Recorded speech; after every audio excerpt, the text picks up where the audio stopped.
Gawa tayo ng tortilla wrap. Let's go! Sibuyas. Yan, madaliin natin pagluto. Sunod na natin yung beef. Simplahan na natin. Pepper and salt. Lagay na natin tong taco seasoning. Lagay na natin yung seasoning. Next naman natin gawin is hiwain tong cherry tomatoes natin. Next naman itong lettuce.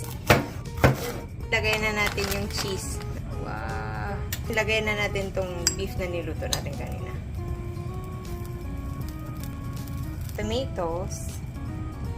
Sana all. Oh! Lagyan natin ng konting ketchup.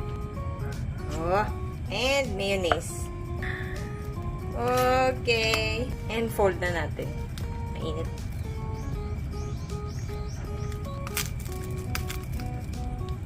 Oy.